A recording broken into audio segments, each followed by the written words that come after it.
Saldo a igreja com a paz do Senhor, amém? Vamos orar para a gente iniciar a nossa aula de hoje. Senhor, nosso Deus e nosso Pai, neste momento nós queremos te agradecer por estarmos mais uma vez reunidos para estudarmos e aprendermos mais da Tua Palavra, meu Pai.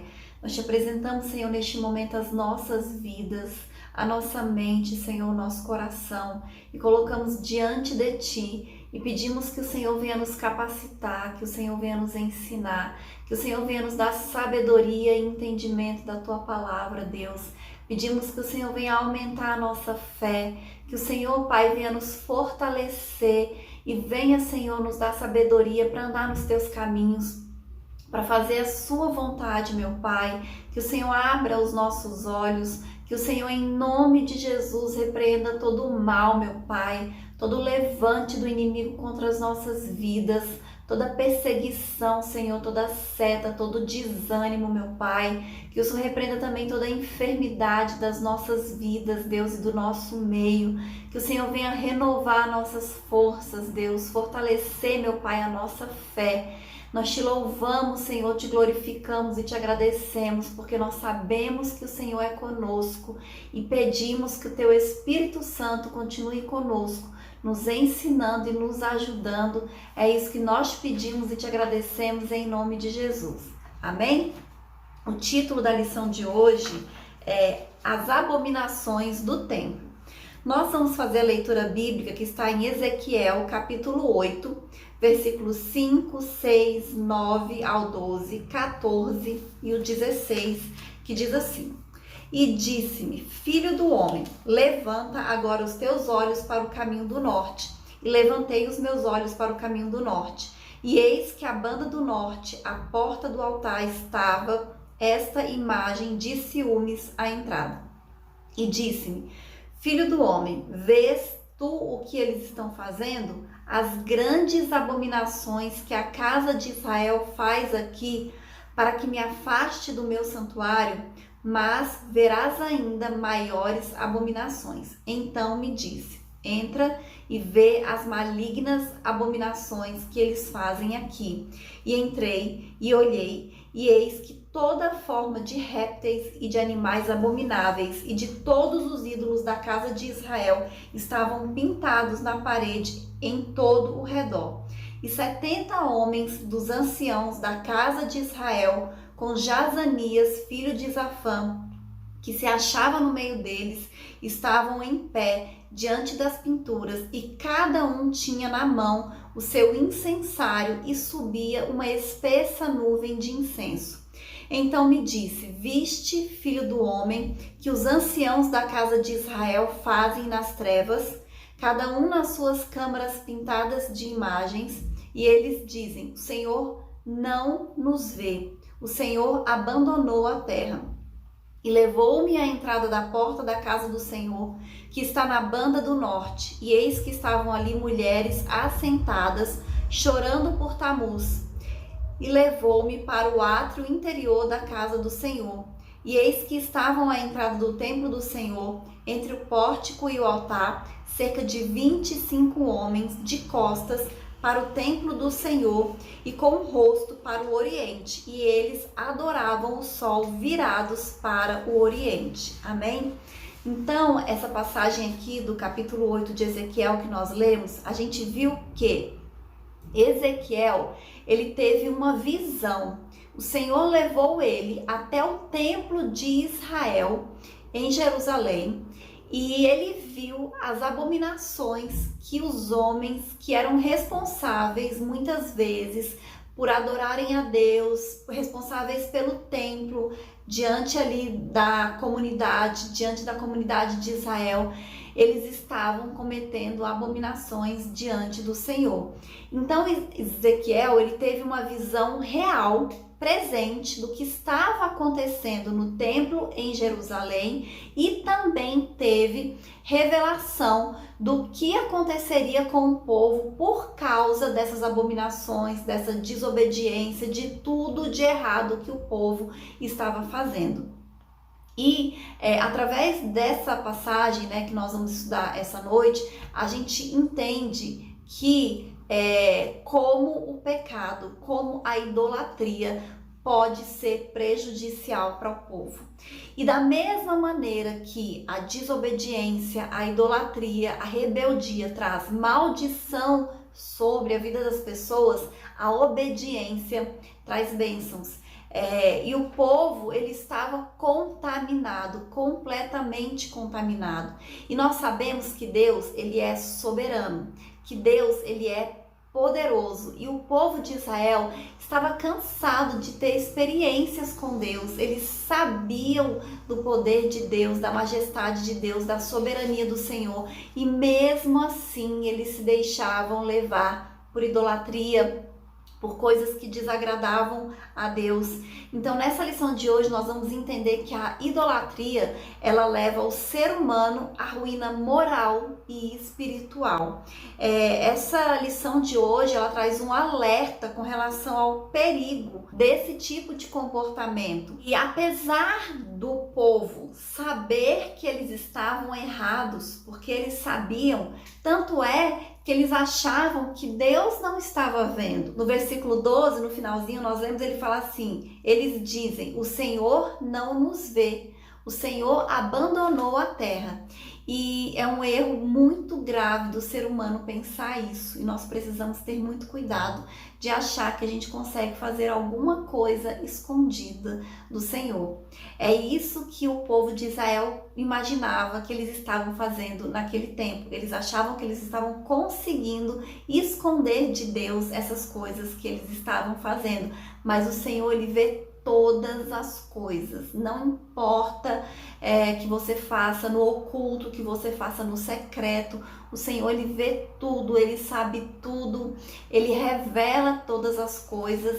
E como a própria palavra de Deus nos ensina através de vários exemplos, que todas as nossas ações, elas têm consequências, né? Sejam elas boas ou sejam elas ruins, amém? E o primeiro tópico da lição fala sobre a visão, a segunda visão. Por quê? Porque a primeira visão que Ezequiel teve foi da glória de Deus. Ele teve uma experiência profunda com Deus. Ele viu a manifestação de Deus, da glória de Deus, que impactou a vida dele de uma maneira poderosa. E agora ele tem uma segunda visão. E essa segunda visão ele recebeu após 14 meses da primeira visão, que foi essa visão da glória de Deus, da carruagem, né, da glória de Deus. E aqui no capítulo 8 introduz uma nova visão que aconteceu no 6º ano, no 6º mês. Mas só que essa visão que ele teve agora não foi da glória de Deus. O que Ezequiel viu foram abominações praticadas dentro do templo do Senhor, o que justifica a razão da ira divina sobre os moradores de Jerusalém. Amém? E essa data ela é importante porque ela mostra que essa visão que Ezequiel teve, o templo ainda não havia sido destruído, ou seja, era uma visão real do tempo presente, algo que estava acontecendo realmente naquela data, naquela época, naqueles dias. Então essa era uma visão presente, mas que também se relaciona com acontecimentos futuros, porque o Senhor mostra o que estava acontecendo e mostra o que ia acontecer com o povo em decorrência daquilo que eles estavam fazendo, daquilo que estava acontecendo, amém? E o próximo subtópico fala assim, as visões das abominações do templo. A visão do capítulo 8, ela destoa das demais visões do próprio Ezequiel e dos demais profetas do Antigo Testamento, porque diz aqui que ele foi levado pelo Espírito Santo entre o céu e a terra e foi levado até Jerusalém em visão. No texto de abertura, a gente não leu o capítulo inteiro, mas os irmãos leiam o capítulo inteiro, que aí vocês vão entender melhor, porque fala exatamente como foi essa visão que Ezequiel teve, como foi que Deus mostrou para ele, como foi que Deus se manifestou dessa maneira para ele nessa visão. E as visões de Deus, elas mostram fatos que estão acontecendo no ato da revelação, Ou seja, são fatos presentes que estavam acontecendo ali naquela época, naqueles dias, naqueles momentos.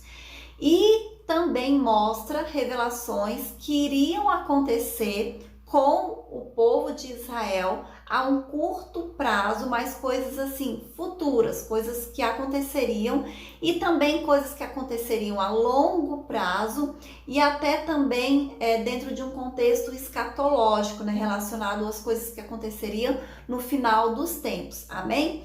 E da mesma forma que Ezequiel tem essa visão, Daniel também teve visões escatológicas, e João, lá no livro de Apocalipse, né, que estão relacionadas ao final dos tempos, né, acontecimentos futuros, amém? E o terceiro subitem fala assim, como entender as visões de Deus? Ezequiel, ele foi transportado em espírito para a Babilônia, para o templo de Jerusalém, num tempo presente e real, e Deus mostra para ele o que estava acontecendo ali naquele momento dentro do templo. Então Deus, ele coloca Ezequiel dentro do templo e ele vê todas as coisas, todas as pessoas que estavam ali. Ele vê 4 dos oficiais da casa de Deus, ele vê as mulheres praticando idolatria, ele vê os anciãos, ele vê todas as pessoas que estavam ali dentro do templo praticando idolatria, inclusive pessoas que a gente viu aqui que Deus fala pelo nome, né, que estavam ali praticando essa idolatria. E o outro tópico fala assim, sobre as abominações. Primeira, a imagem de ciúmes, como nós lemos no versículo 5, que ele diz, né, e disse-me, filho do homem, levanta agora os teus olhos para o caminho do norte, e levantei os olhos para o caminho do norte, e eis que da banda do norte, à porta do altar, estava esta imagem de ciúmes à entrada. Então o termo ciúme, do hebraico, é kiná, que significa zelo, ciúme ardente, ira. Essa imagem é semel em hebraico, que é imagem ídolo, que muitos expositores do Antigo Testamento identificam como Azira, que é a deusa conhecida como bosque ou poste ídolo. E o rei Manassés, ele havia colocado uma imagem dentro do templo de Jerusalém. No tempo do rei Josias, essa imagem ela foi destruída, mas de acordo com essa visão que Ezequiel teve, acreditam-se que foi colocado novamente ali a imagem dentro do templo. E o uso da expressão imagem de ciúme se explica porque a idolatria provoca ciúme de Deus pelo seu povo. Amém? E o outro subitem fala assim, o culto aos animais e aos répteis. A gente viu que tem uma passagem, uma das visões que Ezequiel teve, fala que havia todos os tipos de répteis e animais pintados nas paredes no interior do templo. E esse culto pagão mostra o seu aspecto secreto e clandestino. Por quê? Quando a gente lê, depois os irmãos leiam aí, porque fala que para ele ver esses animais, ele precisou cavar um buraco na parede. E aí ele entrou em uma câmara que estava mais secreta, mais escondida, e ele viu essas imagens que estavam pintadas na parede. Ou seja, as pessoas estavam tentando esconder. Era algo secreto e clandestino. E é interessante porque o povo de Israel, eles conheciam Deus através de histórias, né? Se eles não tivessem experiência com Deus, eles conheciam através de histórias, através do que os antigos contavam. E eles sabiam que Deus é todo-poderoso, que Deus é soberano, que Deus é onipresente, é onisciente. E não tinha como eles esconderem nada de Deus, mas mesmo assim eles estavam dentro do templo do Senhor, fazendo algo que eles achavam que era escondido. Talvez fosse de parte da população, mas é uma coisa que a gente precisa entender para a nossa própria vida. Quando a gente faz alguma coisa errada, quando nós estamos em desobediência e em rebeldia a Deus, o que menos importa é que as pessoas saibam, porque Deus, ele sabe. E a consequência do pecado sobre a nossa vida é a mesma que foi para o povo de Israel, né? Eles receberam juízo, eles receberam castigo por causa do pecado. Então, assim, não adianta a gente esconder das pessoas. Deus, ele vê todas as coisas. De Deus, a gente não consegue esconder nada nunca. Amém? Os 70 anciãos. O ancião em hebraico é zaken, que é literalmente idoso. E em grego é presbítero, que significa o mais velho. Tanto em grego quanto em hebraico se referem a pessoas mais velhas como líderes, pessoas de autoridade, pessoas de influência na sociedade. O termo também é usado para príncipes e líderes nas comunidades cristãs, ou seja, em qualquer interpretação, é uma pessoa de autoridade, de liderança e de influência na comunidade. Não se tem nenhuma informação detalhada sobre quem eram esses 70 anciãos, mas acredita-se que era referência ao Sinédrio. E quanto a Jazanias, filho de Safã, o Safã, existe uma corrente teológica que acredita que é o Safã que era o escrivão, o secretário de Josias. Então ele era um homem temente a Deus, obediente ao Senhor, como foi o rei Josias, que trabalhou ali na restauração de Israel, num avivamento mesmo junto ao povo, né, de destruir os ídolos, de destruir todo tipo de idolatria. Então, Safã ajudou Josias nessa missão, inclusive encontrando, né, e divulgando ali o livro da lei que eles encontraram naquela época. E nessa passagem acredita-se que seja Safã, o escrivão de Josias. E se realmente isso for verdade, a gente vai ver que Jazanias, na verdade, era uma ovelha desgarrada, porque Safã, sendo um homem de Deus, fiel e temente, né, ele tem um descendente que estava ali dentro do templo de Deus, cometendo uma abominação, né, fazendo o trabalho de idolatria. E assim, gente, mais grave ainda é porque era dentro do templo do Senhor, algo que eles sabiam que o Senhor abominava, né, que o Senhor não aceitava em hipótese alguma. Eles foram fazer dentro do templo. Então, a gente entende que da mesma maneira que naquela época existiam essas ovelhas perdidas e desgarradas, a gente sabe que no nosso tempo de hoje acontece isso também, infelizmente, né? Quantas pessoas, né, que têm seus familiares criados, né, muitas vezes seus filhos criados dentro da igreja, conhecendo a palavra de Deus, né, e um dia esse filho se afasta, ele abandona a fé no Senhor. E realmente é uma realidade que existia naquela época e que existe ainda hoje, mas que nós, quando isso acontece, a gente não pode desistir e nem desanimar, né? Porque a Bíblia diz que quando nós acreditamos em Deus, quando nós confiamos em Deus, quando nós somos fiéis ao Senhor, Ele vai abençoar também a nossa família. Então, mesmo que a gente tenha alguém que está desviado, né, nós temos que declarar, nós temos que profetizar a libertação, a restauração, a salvação na vida dessa pessoa, porque o Senhor é fiel para cumprir, para realizar, para fazer, para transformar. Amém? É nisso que nós cremos. E o outro tópico fala assim, sobre as abominações. O ritual de Tamuz. Tamuz era uma divindade babilônica de origem suméria, deus da vegetação e dos rebanhos. A crença pagã era que ele ficava 6 meses morto embaixo da terra no submundo que era o período de seca, e 6 meses vivo no período das chuvas. Então, Tammuz era para eles como se fosse um deus da fertilidade.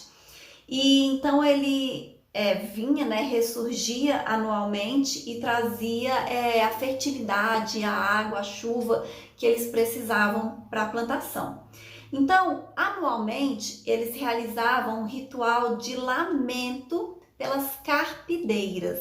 Carpideiras são as mulheres que choram, né? Elas são contratadas mesmo para chorar e para se lamentar em velórios e em enterros. E naquela época, elas faziam isso como se fosse para chamar, né, esse deus Tammuz, para que viesse a fertilidade, para que viesse a chuva e abençoasse as plantações deles. Eles estavam envolvidos ali em uma confusão, né, em uma mistura, porque eles estavam dentro do templo do Senhor, fazendo um culto para um deus pagão, pedindo fertilidade, quando nós sabemos, né, que só Deus tem poder para abençoar, só Deus tem poder para mandar chuva, para fazer as plantações produzirem, para serem férteis, né? E todas as coisas que o povo precisa. Não é um Deus pagão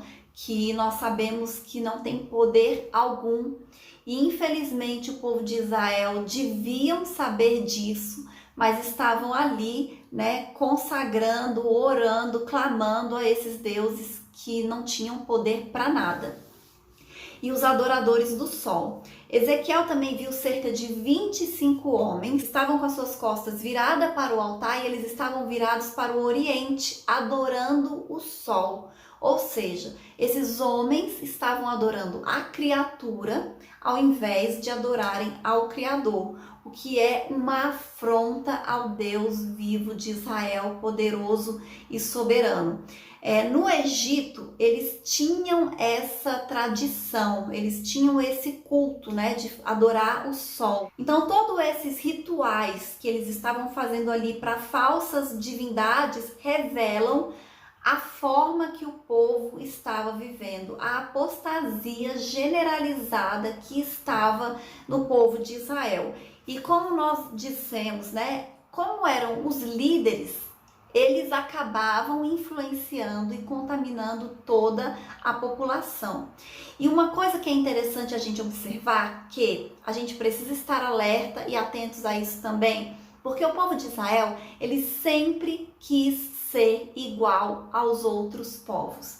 Desde quando eles pediram um rei, é porque eles queriam ter um rei igual os outros povos tinham um rei.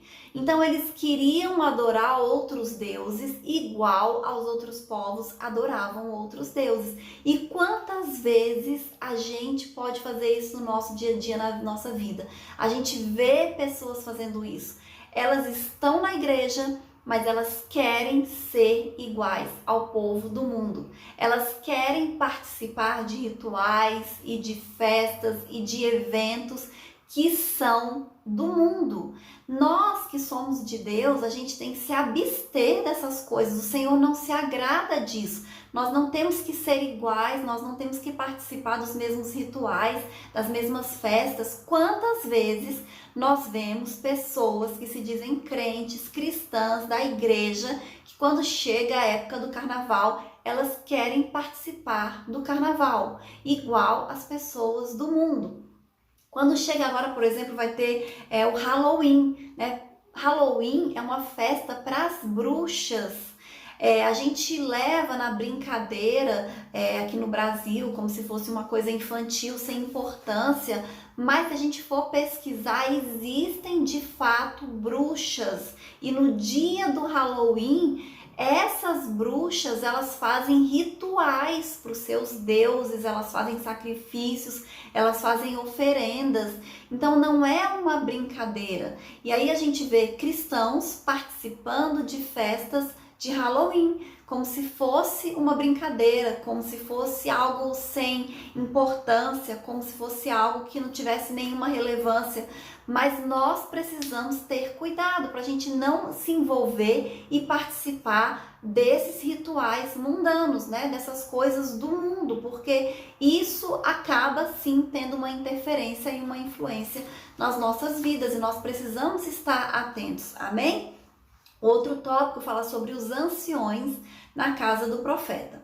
Então, retornando à abertura da profecia, lá em Ezequiel capítulo 8, versículo 1, parece que esses anciãos, eles exerciam autoridade espiritual sobre os exilados, porque naquele momento não havia nenhuma liderança espiritual centralizada. E, inclusive, o rei, ele estava na Babilônia, mas na condição de prisioneiro. Ele não estava como rei, ele estava como um prisioneiro. Só depois da morte de Nabucodonosor, mais de 20 anos depois, que veio Evil-Merodach, que sucedeu ele no trono e mandou libertar Joaquim da prisão e mudar sua roupa de presidiário. Então, os anciãos, eles vinham em busca da palavra com uma certa frequência à casa de Ezequiel. Eles queriam saber o que Deus estava falando, eles queriam ouvir uma mensagem, uma orientação, uma palavra de Deus, porque eles sabiam que Ezequiel, ele era um profeta do Senhor, ele era um homem de Deus, amém? E a gente sabe também que, apesar disso, muitos falsos profetas atrapalharam a vida espiritual dos exilados, assim como em Jerusalém. Porque como o povo estava tão desviado, né, como a gente viu aqui dentro do templo, praticando idolatria, praticando abominações, eles não queriam muito ouvir a voz de Deus. Na verdade, eles não acreditavam naquilo que Deus falava. Então, essas profecias de juízo, de julgamento que Ezequiel falava, que Jeremias e Daniel, eles não queriam acreditar, eles não achavam que Deus realmente ia castigá-los, né? Que Deus não ia fazer isso com Israel. E na verdade eles achavam, como eu já disse, que Deus não estava nem vendo o que Israel estava fazendo, amém? E isso é um engano, isso é um erro, como eu já falei também, porque Deus, ele vê todas as coisas, ele sabe todas as coisas e ele nunca nos abandona, ainda mais Israel, que Deus tem uma aliança com Israel. E eu vou ler a conclusão, que diz assim: aprendemos com as 4 cenas do pecado cultico que um Deus santo não tolera o pecado. Deus exige fidelidade de seu povo. O que aconteceu com Israel nos ensina sobre a responsabilidade na santidade, com a adoração e o estilo de vida também para os dias atuais pelos crentes em Jesus. Eu acredito que tudo que está escrito na Bíblia serve para nós como um aprendizado e como um ensinamento. Nada que está na Bíblia foi colocado em vão. O Senhor tem um propósito e tem um objetivo. Então, quando Ele mostra as coisas que aconteceram, né, com as pessoas, tanto no Antigo Testamento quanto no Novo Testamento, é para nos ensinar algo. E aqui nessa passagem, com Israel nesse tempo, a gente aprende o quanto a idolatria pode ser prejudicial para a vida de uma pessoa e para a vida de uma nação. Não é nem somente para a vida da pessoa, é para a vida da nação como um todo. Israel, ele já vinha aqui de um histórico de várias vezes pecando, se arrependendo, pecando, se arrependendo, pecando, se arrependendo. E aqui o povo não estava mais nem se arrependendo. Eles estavam tão rebeldes, com o coração tão duros, que mesmo o profeta falando, mesmo o profeta avisando, e Deus ainda fala, eu vou falar, que é para ver se eles se arrependem. E mesmo assim o povo não se arrependia, mas Deus deixou avisado. Então Deus trouxe o juízo, Deus trouxe o castigo, o cativeiro, a destruição de Jerusalém e do templo, e tudo isso Deus já havia avisado que ia acontecer e de fato aconteceu, que é para o povo entender, que o povo vê que Deus está vendo todas as coisas e ele cumpre aquilo que ele fala.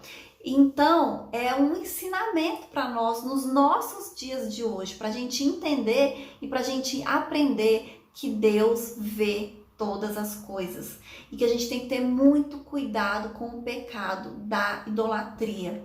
Muitas vezes a gente não tem uma imagem de escultura, tá adorando, mas a gente adora comportamentos, a gente adora pessoas, a gente idolatra coisas do mundo. Então nós temos que ter muito cuidado e pedir para Deus nos dar sabedoria, nos dar discernimento e nos livrar, né? Nos dar um coração quebrantado, um coração de carne e não um coração de pedra, duro e com dúvidas, né, em relação à palavra de Deus, ao que Deus nos fala e ao que Deus nos alerta. Amém? E essa é a lição de hoje e até a próxima aula em nome de Jesus.